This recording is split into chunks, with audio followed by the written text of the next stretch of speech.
السلام علیکم ورحمۃ اللہ وبرکاتہ۔ اعوذ باللہ من الشیطان الرجیم، بسم اللہ الرحمن الرحیم۔ واتل علیہم نبأ نوح اذ قال لقومہ یا قوم ان کان کبر علیکم مقامی وتذکیری بآیات اللہ فعلی اللہ توکلت فاجمعوا امرکم وشرکاءکم ثم لا یکن امرکم علیکم غمۃ ثم اقضوا الی ولا تنظرون۔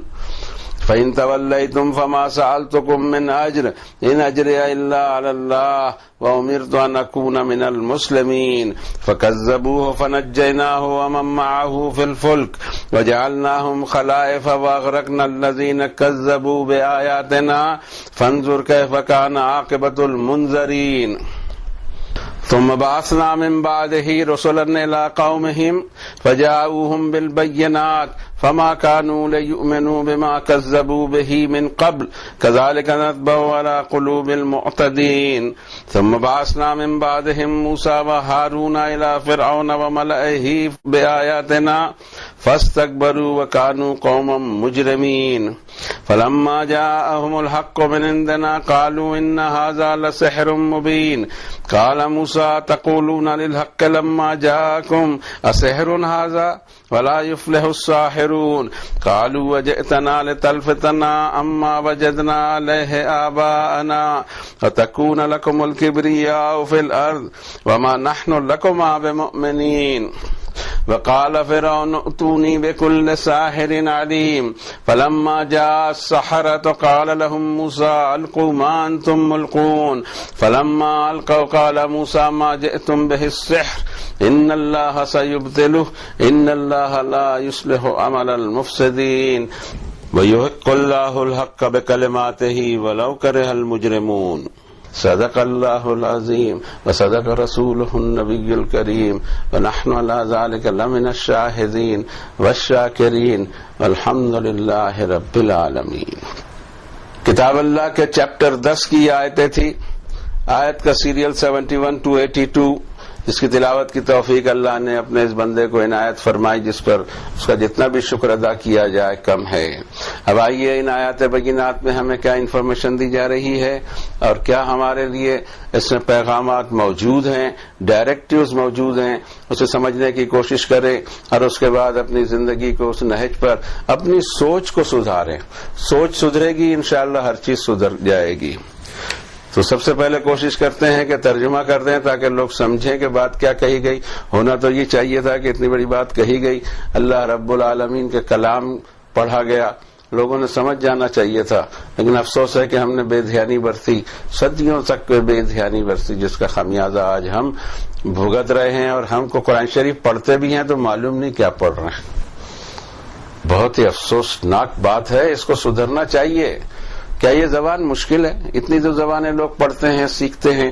خود ہندوستان میں رہنے والا ہر شخص 3 سے 5 زبانیں جانتا ہے، لکھتا پڑھتا بولتا ہے، کیونکہ ہندوستان کا ماحول ہی ایسا ہے۔ علاقائی زبانیں الگ ہیں، مادری زبانیں الگ ہیں، اسٹیٹ لیول کی زبان الگ ہے، نیشنل لیول کی زبان الگ ہے، انٹرنیشنل لینگویج میں پھر انگریزی آتی ہے۔ اتنی مشکل زبان کو بھی لوگ سیکھتے ہیں، مگر نہیں سیکھنا ہے تو اس لیے کہ اس کی وقت وہ نہیں ہے ان کی نظر میں۔ زندگی سدھارنا ہے، دنیا سدھارنی ہے تو سارے علوم چاہیے۔ آخرت سدھارنے کے لیے کوئی علم نہیں چاہیے۔ کسی کے پیچھے آنکھ بند کر کے چلنا شروع کر دیں اور ہو جائے گا، جنت مل جائے گی اتنی بڑی۔ ایسے تو بھائی جان روٹی نہیں ملتی 2 ٹائم کی۔ جس انداز سے ہم جنت کو حاصل کرنے کی کوشش میں ہیں، روٹی بھی نہیں ملتی، ایفرٹس لگانے پڑتے ہیں، اور یہاں کوئی ایفرٹس لگانے کو تیار نہیں۔ ایسا نہیں ہونا چاہیے، یہ بدقسمتی کی بات ہے۔ چلیے ہم شروع کرتے ہیں، ترجمانے کی کوشش کرتے ہیں۔ ہمیں نہیں معلوم کتنے ہم کامیاب ہوں گے، لیکن اب کوشش کرنی پڑ رہی ہے۔ اے نبی صلی اللہ علیہ وسلم تلاوت کر کے انہیں سنائیے انفارمیشن حضرت نوح کی۔ جب حضرت نوح نے اپنی قوم سے کہا کہ اے میری قوم، اگر تمہیں میرا مقام، میرا اسٹینڈ اور تم کو اللہ کی آیتوں کے ذریعے نصیحت کرنا تم پر بھاری پڑتا ہو، تو میں تو اللہ پر توکل رکھتا ہوں، تو تم اپنا میٹر پہ سب کے سب جمع ہو جاؤ اور تمہارے ایسوسیٹس کو بھی بلا لو، اور پھر تم کو کوئی ہیزیٹیشن نہیں ہونا چاہیے تمہارے میٹر میں، اور پھر ایک بارگی مجھ پر حملہ کر دو اور مجھے مہلت بھی مت دو۔ اور اگر تم اس چیلنج سے پلٹ جاتے ہو تو میں نے کبھی تم سے کوئی اجر طلب کیا ہی نہیں، میرا اجر اور میرا ریوارڈ تو اللہ پر ہے، اور مجھے یہ حکم دیا ہے کہ سب سے پہلے سبمیشن مجھ میں ہونا چاہیے۔ سو قوم نے انہیں جھٹلایا اور ہم نے نجات دی حضرت نوح کو اور ان کے ساتھیوں کو ایک کشتی میں، اور ہم نے بنایا انہی کو خلیفہ اس زمین کا، اور ہم نے ڈبا دیا سارے ان لوگوں کو جنہوں نے ہماری نشانیوں کا انکار کیا تھا۔ پھر دیکھو کہ کیسا انجام ہوا ان لوگوں کا جو وارن اپ کر دیے گئے تھے۔ پھر ہمیں اپوائنٹ کرتے رہے حضرت نوح کے بعد ہر ایک نیشن کی طرف ان کے رسولوں کو، اور جب آئے ان کے رسول اوپن اسٹیٹمنٹ کے ساتھ تو ان کو یہ توفیق نہیں ہوئی کہ بات کو مان لیتے، اس لیے کہ سب سے پہلے ہی آفر میں انہوں نے اس کو ریجیکٹ کر دیا تھا۔ اور اس طرح ہم سیل لگا دیتے ہیں حد سے آگے بڑھنے والوں کے دلوں پر، سوچ پر، دماغ پر۔ پھر ہم نے اپوائنٹ کیا ان کے بعد حضرت موسیٰ اور حضرت ہارون کو فرعون اور اس کے ڈائنیسٹی کی طرف ہماری نشانیوں کے ساتھ، لیکن انہوں نے بھی تکبر کیا اور بہرحال وہ مجرم ثابت ہوئے۔ پھر جب ان کے پاس میں حق آیا ہماری طرف سے، الٹیمیٹ ٹروتھ آیا ہماری طرف سے، تو کمنٹ کرنے لگے کہ یہ تو کھلا ہوا جادو ہے۔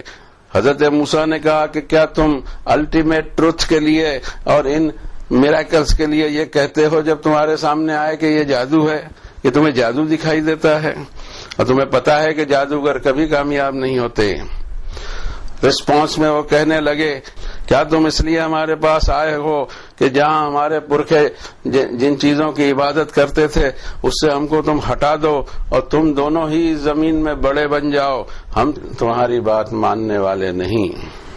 اور فرعون نے کہا کہ سارے جانکار اور ماہر جادوگر میرے پاس لے آئے جائیں، اور پھر جب جادوگر جمع ہو گئے اور مقابلہ آرائی ہونی شروع ہوئی، حضرت موسیٰ نے ان سے کہا کہ پیش کرو جو کچھ تم کو پیش کرنا ہے۔ پھر جب انہوں نے پیش کیا، حضرت موسیٰ نے کہا کہ یہ سب کچھ تم جادو لے آئے ہو، ان سب چیزوں کو اللہ باطل کر کے وین کر کے رکھے گا، بے شک اللہ فسادیوں کا جو لوگ ڈسٹربنس چاہتے ہیں ان کے کاموں کو سدھرنے نہیں دیتا، بے شک سدھرتے نہیں عمل ان کے جو فساد پھیلانا چاہتے ہیں۔ اور اللہ حق کو حق ثابت کرتا ہے اپنے کلمات سے، چاہے مجرموں کو کتنا ہی برا لگے۔ یہ کوشش تھی ترجمانی کی۔ اب ہم دیکھتے ہیں کہ اس میں حضرت نوح کا تذکرہ شروع ہوا، لیکن اچانک نہیں ہوتا۔ ہم یہ سمجھتے ہیں کہ اچانک ایک ڈائیورژن آیا قرآن شریف کے مضمون میں، ایسا بالکل نہیں ہوتا۔ وہ پہلی آیتوں سے جڑا ہوا مضمون ہوتا ہے۔ لاسٹ ایپیسوڈ میں جو آیتیں آخر میں پڑھی گئیں اس میں اللہ تعالیٰ نے فرمایا کہ متاع فی الدنیا ثم الینا مرجعہم ثم نذیقہم عذاب الشدید بما کانوا یکفرون۔ آیتیں، نشانیاں، بیانات، بکس اور نبی اور رسول، یہ پورا سسٹم آنے کے بعد میں جو قومیں نہیں مانا کرتی ان کو نوٹس دے دیا گیا کہ دیکھو دنیا کی زندگی کا فائدہ ہے، آنا تو تم کو بہرحال ہمارے پاس ہے، اگر تم لمٹ میں رہے تو بھی تمہارے اعمال کا جو بھی سزا ملے گی آخرت میں ملے گی، لیکن تم نے لمٹ کراس کیا تو یہاں پر بھی بری سزا ملے گی۔ اور اس کے تذکرے میں پھر کچھ نبیوں کا تذکرہ سامنے آ رہا ہے ایک کے بعد ایک۔ لیکن جب بھی ہم دیکھتے ہیں کہ پروفٹس اینڈ میسنجرز کا ذکر آتا ہے، سب سے پہلے حضرت نوح کا آتا ہے، اور حضرت نوح سے اللہ تعالیٰ نے دنیا کو دوبارہ بسایا ہے، دوبارہ شیپ دیا ہے، پوری دنیا کو ایک بار اللہ نے غرق آلود کر دیا، پوری دنیا پر پانی چڑھایا، اور اس کے بعد میں آج کا جو موجودہ جغرافی ہے ایسا دکھائی دیتا ہے کہ حضرت نوح کے بعد میں اس میں چینجز آئے تھے، لیکن اس وقت کوئی جغرافیکل کلاس نہیں لگی ہوئی، بلکہ حقیقت میں ہم کتاب اللہ کا مطالعہ کر رہے ہیں جس میں ہم دیکھتے ہیں کہ حضرت نوح کا ذکر پہلے آتا ہے، اور حضرت آدم اور حضرت نوح اس کے درمیان کا جو فاصلہ ہے اس کے بارے میں قرآن شریف بالکل خاموش ہے کہ کیا ہوا۔ اور جب قرآن شریف خاموش ہے تو ہم کو کیا پڑی ہے کہ ہم اس میں ان آتھینٹک سورسز سے باتیں گھسیڑیں۔ حضرت نوح اور حضرت آدم علیہ السلام کے بیچ میں کتنے فاصلے ہیں مجھے نہیں معلوم، اور جو روایتیں ملتی ہیں وہ ملتی ہیں ببلیکل لٹریچر والی یا جیوش لٹریچر والی، اور اس کو ضرورت کیا ہے؟ ہم کو یہاں تاریخ کی چھان بین کرنے بیٹھے ہیں یا ہدایت لینے کے لیے بیٹھے ہیں کتاب اللہ سے؟ اس لیے ضروری نہیں ہے کہ حضرت نوح اور حضرت آدم کے بیچ کے فاصلہ بتایا جائے یا نسلیں بتائی جائیں یا شجرے بتائے جائیں۔ ضرورت کیا ہے شجرے کی؟ ایک آدمی آپ سے کہہ رہے ہیں رسول اللہ صلی اللہ علیہ وسلم نے کتاب جن پر نازل فرمائی اس میں وہ حقیقی واقعات ہیں۔ اب سوال یہ پیدا ہوتا ہے کہ واقعات کیوں ہیں؟ اس کی ایک سب سے بڑی وجہ یہ ہے کہ دوسری کتابوں میں بھی یہ ذکر ملتا ہے، خاص کر کے ببلیکل لٹریچر میں، خاص کر کے جوش لٹریچر میں، خاص کر کے وہ کتابیں جن کے بارے میں دعویٰ کیا جاتا ہے کہ کبھی یہ ریویلیشن رہا ہوگا، ان سب کتابوں میں ذکر ملتا ہے، لیکن اس میں ملاوٹ کی گئی ہے، اپنی طرف سے جملے بڑھائے گئے ہیں، گھٹائے گئے ہیں اور اس کو ڈسٹارٹ کیا گیا ہے۔ قرآن شریف نے انہی واقعات کو انہی نبیوں کے نام سے دوبارہ یہاں سیٹ کیا، صرف اس لیے کہ ہمیں وہاں سے ہدایت ملے کہ یہ جو حالات ہمارے سامنے آئے، اگر یہ حالات حضرت نوح جیسے ہیں تو ویسے فیس کرنا ہے، حضرت لوط جیسے ہیں تو ویسے فیس کرنا ہے، حضرت یونس جیسے ہیں تو ویسے فیس کرنا ہے، حضرت موسیٰ اور حضرت ہارون جیسے ہیں تو ویسے فیس کرنا ہے۔ محمد الرسول اللہ صلی اللہ علیہ وسلم کی 63 ایئرز کی لائف، مون کیلنڈر سے 63 ایئرز کی لائف بھی ہمارے لیے مشعل راہ ہوگی۔ اگر وہاں کوئی چیز نہیں ہوگی تو کسی نہ کسی نبی کے ذکر میں وہ موجود ہوگی، اس لیے کہ 63 سال کی زندگی میں ہر قسم کے حالات نہیں آ سکتے۔ اب یہاں جب حضرت نوح کو ہم دیکھتے ہیں تو جن کے بارے میں قرآن شریف میں بارہا تذکرہ آتا ہے الگ الگ جگہ، اور میں سمجھتا ہوں کہ شاید حضرت موسیٰ کے بعد میں حضرت نوح کا تذکرہ کہیں مختصر تو کہیں ڈیٹیل میں، لیکن وقت ضرورت پر کہ کس جگہ اس واقعے کو ہونا چاہیے اور اس کے الگ الگ پہلو بتائے۔ کوئی کہانی قرآن شریف میں کہیں نہیں ملتی آپ کو، ہمیں ملتی نہیں ہے۔ احسن القصص بھی کہا جاتا ہے سورہ یوسف کو، وہ بھی قصہ نہیں ہے۔ اصل میں لفظ قصص عربی کا ضرور ہے، لیکن ہندی اور اردو میں آنے کے بعد میں وہ بن گیا کہانیاں۔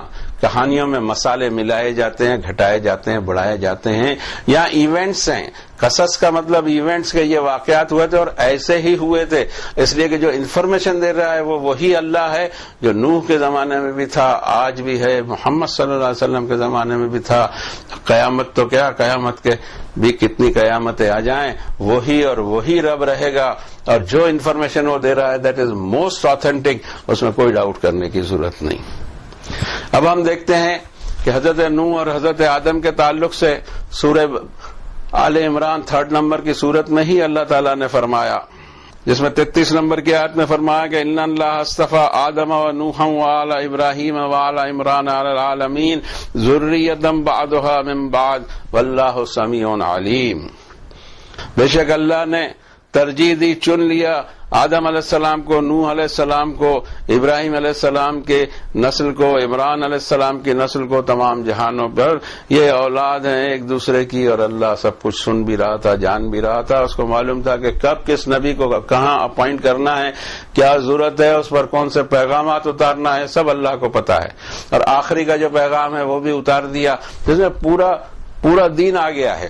دین اس کے علاوہ کوئی چیز ہمیں نہیں دکھائی دیتی، کیونکہ یہی بک ہے، یہی کانسٹیٹیوشن ہے، یہی وہ سلیبس ہے جس کے اوپر میں آخرت میں سوال ہوگا۔ جو چیز اس میں نہیں آئی اس پہ کوئی سوال نہیں ہوگا۔ I am sure about this. یہ سلیبس ہے، سلیبس کا ہی سوال آئے گا۔ ایک تو پوری سورت کی صورت 71 نمبر کی حضرت نوح کے نام سے ہی منسوب ہے، اور حضرت نوح نے کس طرح کس محنت سے جاں گسل حالت میں اور کس طرح سے ان کو سمجھایا، چپکے بھی سمجھایا، اوپنلی بھی سمجھایا، پرسنل بھی سمجھایا، پبلکلی بھی سمجھایا، لیکن کسی صورت میں وہ مان کے دینے والے نہیں، اور آخر میں اتنا پریشان کیا حضرت نوح کو۔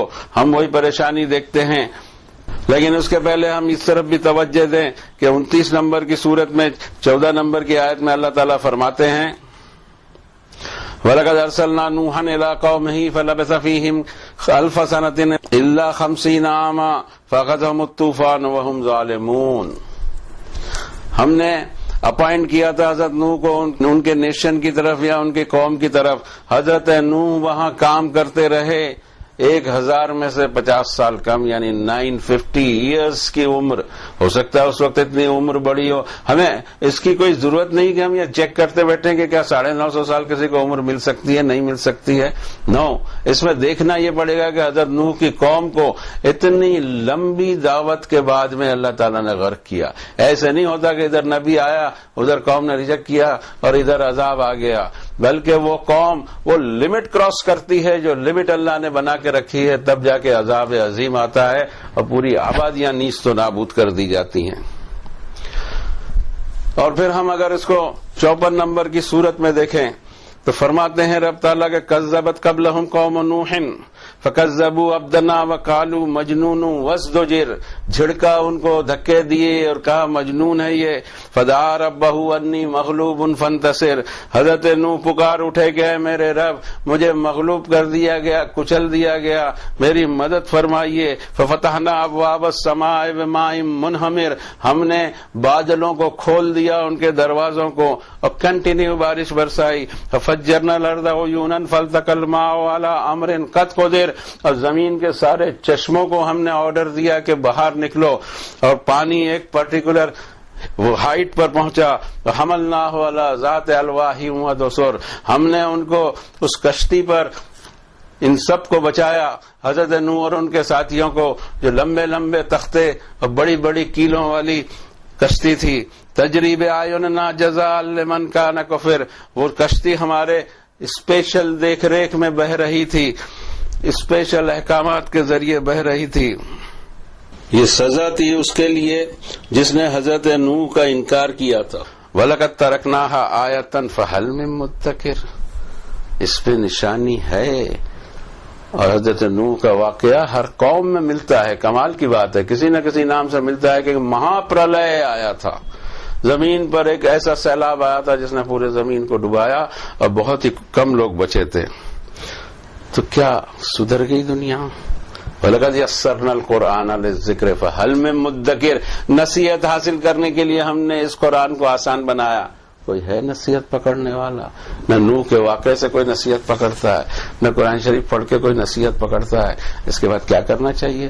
حلوے کھلانا چاہیے، لڈو پیڑے کھلانا چاہیے، اس کے بعد سزا ملنی چاہیے. انسانی عقل کہتی کہ سزا ملنی چاہیے. اب سوال یہ ہے کہ ذات الواح ودسر کشتی بنانے لگائی اللہ نے اپنے آرڈر سے، اور کشتی کی کیفیت بنائی. الواح و دسر، لمبے لمبے تختے اور کیلیں تھی اس میں بڑی بڑی. اور فرمایا 11 نمبر کی صورت میں کہ یہ سب غرق ہو گئے اور ڈوب گئے. جو مخالفین تھے اور جو حضرت نوح کو اتنا ستائے جا رہے تھے، ان کے غرقاب ہونے کے بعد میں، ڈوبنے کے بعد میں، اللہ تعالی نے حکم دیا کہ وقیل یا ارض ابلعی ماءک ویا سماء اقلعی وغیض الماء وقضی الامر واستوت علی الجودی وقیل بعدا للقوم الظالمین. ہم نے زمین کو حکم دیا اپنا پانی سوکھ لے، اور آسمان کو حکم دیا بادلوں کو کہ تھم جا، اور پانی سوکھا اور کام اور میٹر پورا ہوا. اور یہ کشتی جودی نام کی چوٹی پر جا کر رکی، اور کہہ دیا گیا کہ ختم ہو جائیں، ظالم قوم کو ختم کر دیا گیا. اب یہ جودی کہاں ہے؟ اس کے اثرات بھی پائے جاتے ہیں. ہم نہیں کہتے وہی ہو، لیکن ساری دنیا جس کو انٹرنیٹ پہ دیکھ سکتی ہے وہ ہے ارارات رینج آف ماؤنٹین جو مڈل ایسٹ میں ہے، اور اس میں ماؤنٹ جودی جیسا ہمارا ہمالیہ ہے، بہت لمبا چوڑا، بلکہ برما سے شروع ہوتا ہے تو پاکستان اور افغانستان تک جاتا ہے. اس میں ماؤنٹ ایوریسٹ ہے، کنچن جنگا ہے، K2 ہے، بہت ساری چوٹیاں ہیں. انہی میں سے ایک چوٹی میں وہ کشتی کے آثار اب بھی ہیں، تختے بھی ہیں، کیلے بھی ہیں. آپ دیکھ لیجئے اس کی تصویریں. لیکن اللہ نے موجود رکھا ہے ان چیزوں کو کہ انسان سمجھیں اور انسان محسوس کریں. اور پھر یہاں فرمایا جس صورت کو ہم ڈیل کر رہے ہیں، جن آیتوں کو، اس میں فرمایا فَكَذَّبُوهُ، انہوں نے ٹوٹلی ریجیکٹ کر دیا حضرت نوح کو.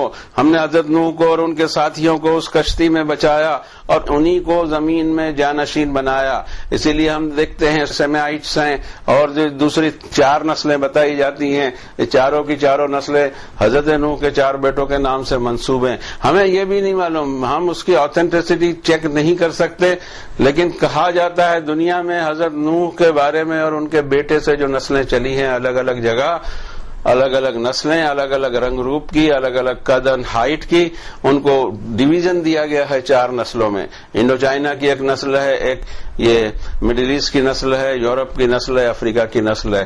Any way this is not my chapter right now کہ میں یہ اس میں کھوجتے رہوں، اور نہ اس کی مجھے کھوجنے کی ضرورت ہے. مجھے اتنا معلوم ہے کہ حضرت نوح کے ساتھ جو کشتی میں لوگ تھے اسی سے اللہ نے دنیا کو باقی رکھا اور باقی لوگوں کو ڈبا دیا. ثم بعثنا من بعده رسلا الى قومهم فجاءوهم بالبينات فما كانوا ليؤمنوا بما كذبوا به من قبل كذلك نطبع على قلوب المعتدين. ہم نے ان کے بعد جب زمانہ پھیلا، نئی نئی چیزیں، نئی نئی آبادیاں تیار ہوئیں، قومیں تیار ہوئیں، نیشن تیار ہوئے، ان کے پاس بھی ہم ہمارے میسنجرز بھیجتے رہے. جو میسنجر اوپن اسٹیٹمنٹ لے کر آئے تھے، نشانیاں بھی لے کر آئے ہوں گے اور معجزات بھی لے کر آئے ہوں گے، لیکن انہوں نے پہلے ہی دور میں اس کو جھٹلا دیا، ریجیکٹ کر دیا، تو ان کو یہ توفیق نہیں ہوئی کہ وہ بعد میں ان کی عقل چل سکے اور اس پر ایمان لائیں. اب حضرت نوح کے بعد دنیا بڑھتی رہی اپنے اپنے ایریا میں، اور پھر ایک وقت آیا کہ ڈیولپڈ دنیا میں ایک ڈائنیسٹی تیار ہوئی جو زبردست ڈائنیسٹی تھی، اور وہ ڈائنیسٹی فیرو یا فرعون کی کہی جاتی تھی، اور جس گریٹ ایجپٹ کے وہ بادشاہ تھے، اور وہ ڈائنیسٹی تھی، اور ان کی فوجیں اور ان کا کر و فر اور ان کے انتظامات اور ان کے مونومنٹس اور ان کے پیرامڈس اور ان کی عیاشیاں اور ان کے آثار، ابھی بھی فینکس کا مجسمہ موجود، یہ موجود، ابو الہول کی شکل موجود، آج بھی 5000 سال پہلے کی ڈائنیسٹی، اس کے آثار آج بھی ہیں. اس سے اندازہ لگایا جا سکتا ہے کہ کتنی زبردست قوت ہوگی. ایسی زبردست قوتوں کو اللہ نے آنن فانن فنا کر دیا، اور اس کا تذکرہ پھر یہاں سے شروع کرتے ہیں. اور اس کے بعد ہم نے ثم بعثنا من بعدهم موسى وهارون الى فرعون وملئه بآياتنا فاستكبروا وكانوا قوما مجرمين. پھر ہم نے اپوائنٹ کیا حضرت موسیٰ کو اور حضرت ہارون کو فرعون اور اس کی ڈائنیسٹی کی طرف ہماری نشانیوں، ہمارے میراکلز کے ساتھ. انہوں نے بھی تکبر کیا اور اپنے آپ کو ثابت کیا کہ دے آر کلپریٹ، مجرم ہیں. فلما جاءهم الحق من عندنا قالوا ان هذا لسحر مبين. حق سامنے پیش کیا گیا، میریکل سامنے آ رہے ہیں. ایک میریکل نہیں ہے، 9 آیات بینات، 9 میریکل، جس کا ذکر ہم کو پوری تفصیل کے ساتھ بائبل میں ملتا ہے. قرآن شریف میں بھی سورہ آراف میں مل چکا ہے. ہم اس سے پہلے آگے ضفادع والقمل والجراد کہ ٹڈیوں کے عذاب بھیجا، بلڈ ہو جاتا تھا پانی، اس کا عذاب بھیجا، اور وہ اس طرح کے کیڑے جو کاٹتے رہیں ایسے عذاب بھیجے، مینڈک کا عذاب، کیا کیا نہیں بھیجا، صرف اس کے لیے کہ وہ پلٹیں، وہ رکیں، وہ سوچے کہ یہ جادو نہیں ہے بلکہ اللہ کا عذاب ہے. 9 عذابوں کے بعد میں پھر اللہ تعالیٰ نے فائنل عذاب دیا کہ پوری ڈائنیسٹی کو ایک ساتھ صاف کر دیا، اور اس کا ذکر یہاں کیا جا رہا ہے.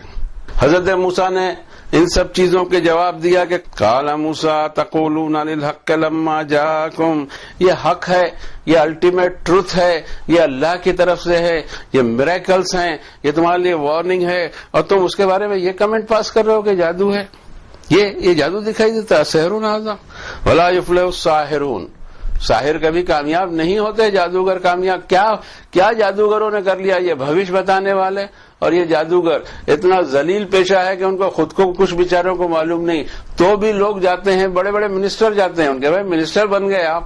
وہ تو بیچارہ ابھی تک کے جوتش دیکھ رہا ہے، ہاتھ دیکھ رہا ہے اور کچھ بولتے چلے جا رہا ہے، لیکن وہ کچھ نہیں بن سکا ہے اس کے علاوہ کہ وہ جوتش جانتا ہے. اور جوتش کوئی جان بھی نہیں سکتا کہ آگے کیا ہونے والا ہے. بس ایک کہ تکے بھڑاتے رہو، بولتے رہو، اور اندھ وشواسی لوگ جو ہیں اس پہ اندھ وشواس رکھیں.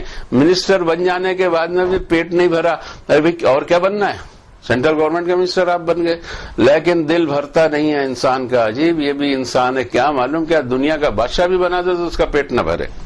اور اس کے جواب میں وہ کہتے ہیں قالوا وجئتنا لتلفتنا عما وجدنا علیہ آباءنا، کیا تم اس لیے آئے ہو کہ ہم پرکھوں سے اور نسلوں سے جن کی عبادت کرتے آئے ان کو چھوڑ دیں.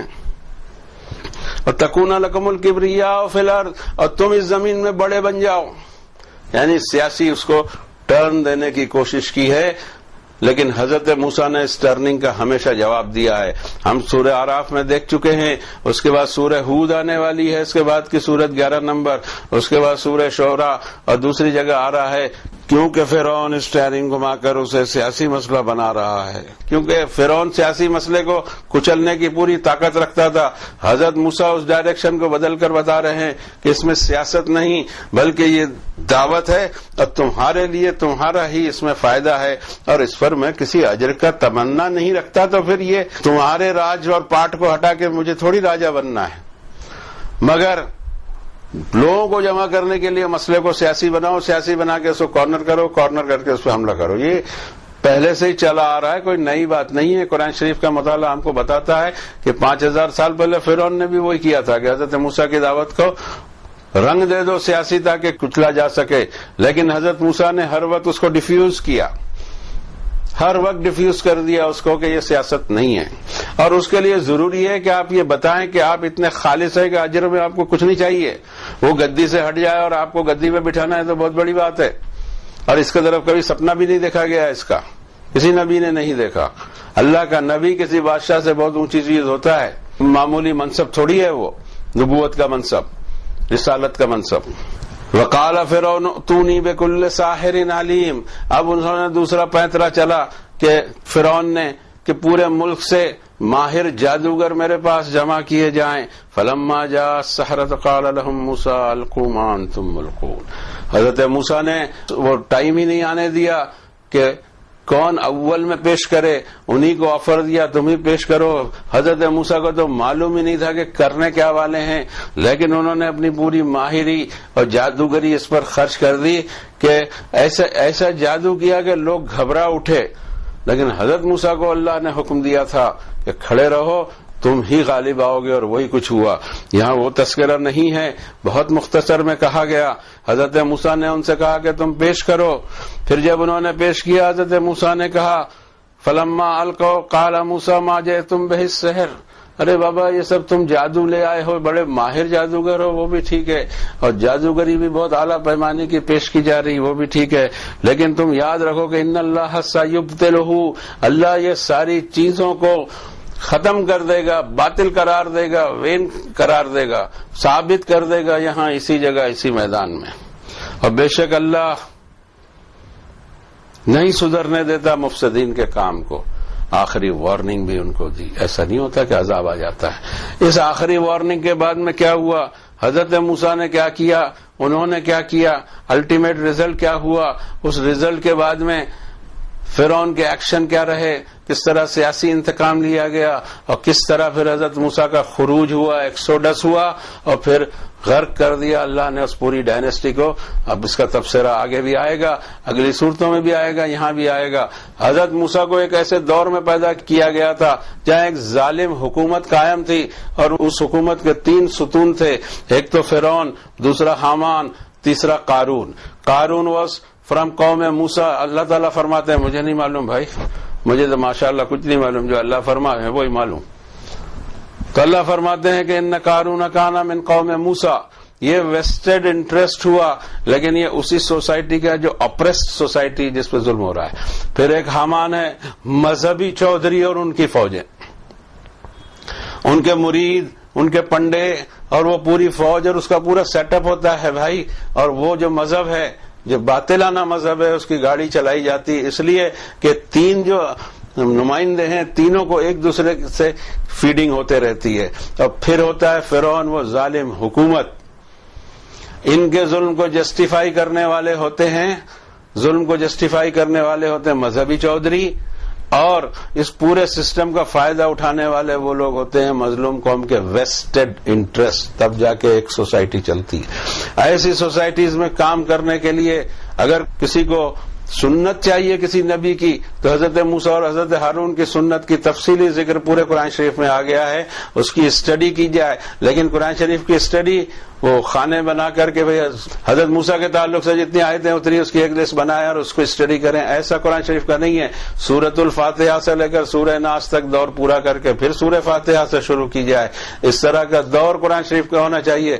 قرآن شریف کوئی انڈیکس بک نہیں ہے، اور انڈیکس بک الگ ہوتی ہیں، یہ تو ہدایت کی کتاب ہے کہ اب اس وقت حضرت موسیٰ کی زبردست لائف اور زبردست کام کے سرٹن پہلو کو ہائی لائٹ کیا جائے یہاں، تاکہ وہ بات جو اس سے پہلے کہی گئی ہے وہ لوگوں کے ذہن میں آئے اور ایک صحیح نقشہ آئے، اور بعد میں آنے والوں کے لیے ایک سنت رسول رہے۔ دو رسول ہیں بھائی یہاں، ایک حضرت موسیٰ بھی ہیں، ایک حضرت ہارون بھی ہیں، ان کی قوم بھی ہے، ادھر فرعون بھی ہے، اور اس میں انہوں نے دونوں رسولوں نے کس طرح کام کیا اس کا ذکر ہم کو قرآن شریف میں جا بجا ملتا ہے، اور بہت اہم ہے ذکر یہ، اس لیے اہم ہے کہ جو ظلم فرعون نے عوام پر گزارے تھے اور عوام کو جس طرح کچلا تھا پبلک کو، اور جس طرح ان کے اوپر میں ایٹروسٹیز ہوتی تھی، ویسی آج تک دنیا میں کہیں نہیں ہوئی۔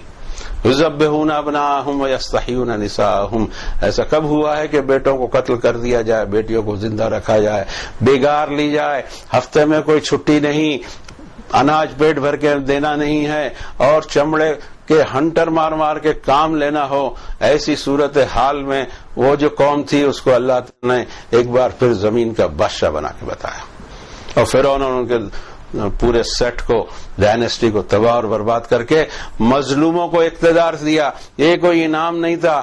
اب آپ کو دیکھیں کہ آپ کیا کرتے ہیں، آپ نے بھی وہی کیا، ٹھیک ہے کہ 2000 سال بعد کیا، لیکن کیا وہی جو فرعون کیا کرتے تھے۔ یہ انسان ہے اور یہ گھوم کے وہیں جاتا ہے، وہیں اس کی پوزیشن آتی ہے، جب وہ پوری ترقی پہ پہنچتا ہے تو اس کا تنزل شروع ہوتا ہے، اس لیے کہ اسے خیالات بدلتے ہیں، اس میں ایرسٹوکریسی آتی ہے، اس میں تکبر آتا ہے، اس میں پرائیڈ آتی ہے، اس میں گھمنڈ آتا ہے، اور پھر وہ سمجھتا ہے کہ میرے سوا دنیا میں کوئی نہیں۔ ایسا نہیں سمجھتا کہ میرے اوپر بھی ایک مالک ہے، اور وہ مجھے جتنا دیا ہے اس میں اگر میں بدمعاشی کرتا ہوں تو مجھے اس کی سزا مل کر رہے گی، اور اللہ بچائے اس طرح کی ہر سزا سے اور خیالات سے۔ ہم دعا کرتے ہیں کہ اللہ حفاظت فرمائے ہماری اور ہدایت پر ہم کو جمع کر دے، اور یہ سنتیں جو انبیاء کی ہیں اس سے سبق حاصل کرنے کی توفیق دے۔ وصلی اللہ علی النبی الکریم۔